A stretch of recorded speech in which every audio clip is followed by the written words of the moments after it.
As I mentioned before, some debts cannot be discharged in a bankruptcy. Certain types of debts, such as child support, alimony, most student loans, some federal income taxes, and all employer withholding taxes, cannot be discharged in bankruptcy. The debtor's wrongful conduct may make some debts non-dischargeable. Examples of such conduct are incur credit card charges without the intent or the ability to repay, or obtaining loans using false financial information. Bankruptcy does not wipe out most mortgages or liens. A debtor who wants to keep his or her house must continue making mortgage payments. A debtor who wants to keep a car, which is being financed, must likewise continue making the payments. A debtor who is behind on mortgage payments may use Chapter 13 to keep his or her home by catching up on past due payments over time, plus making regular mortgage payments. In a Chapter 7 case, certain property can be redeemed from a lien, or in other words, purchased for what it is worth. For example, in a bankruptcy proceeding, the court may determine that a car on which the debtor owes $3,000 is only worth $1,500. The debtor may then keep the car by paying the lump sum of $1,500. In either chapter, some liens on exempt personal property can be avoided altogether, allowing for the debtor to keep the property without making payments. Under certain circumstances, a debtor may be denied a discharge altogether and continue to owe all debts as if the bankruptcy had never been filed. Some of the reasons for being denied a discharge: fraudulent transfer of assets, concealment of assets, making false statements, and disobeying the court. Such acts may also be federal crimes for which the debtor can be fined or imprisoned. We'll tell you more about that in a later segment of this video. Limits on frequency of discharges. The Bankruptcy Code limits the frequency with which an individual may receive a discharge. These limits depend on the chapters under which the debtors file.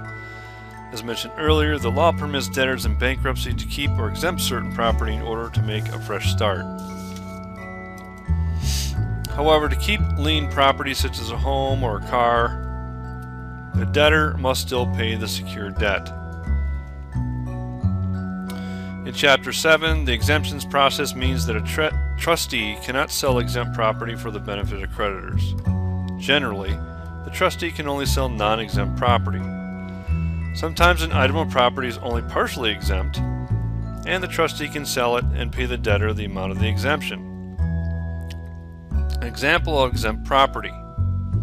For example, if the debtor owes a car worth $3,000 and lives in a state where there is a car exemption of $1,000, the trustee may sell the car and give the debtor the exempt amount, and then use the remaining $2,000 to pay creditors. In such situations, the debtor may keep the car by paying the trustee $2,000, the value of the car that is not exempt. The Bankruptcy Code provides certain federal exemptions and also allows each state to adopt its own exemption law in place of the federal exemptions. The availability and the amount of property you may exempt, therefore, depends on the state where you live. Examples of exempt property. Some common examples under the Bankruptcy Code are a portion of the equity in a debtor's home, a portion of the equity in one motor vehicle, and some or all tools of the trade used by the debtor to make a living, such as auto tools for an auto mechanic or dental tools for dentists. You'll lose any exemptions that you don't claim. It's therefore very important for you to consult an attorney to determine which exemptions are available.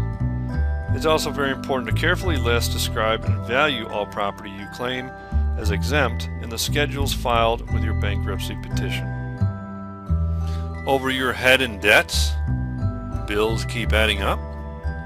If you need a fresh financial start, contact Rex Anderson at 810-653-3300. And when you call, please mention limits for a free consultation.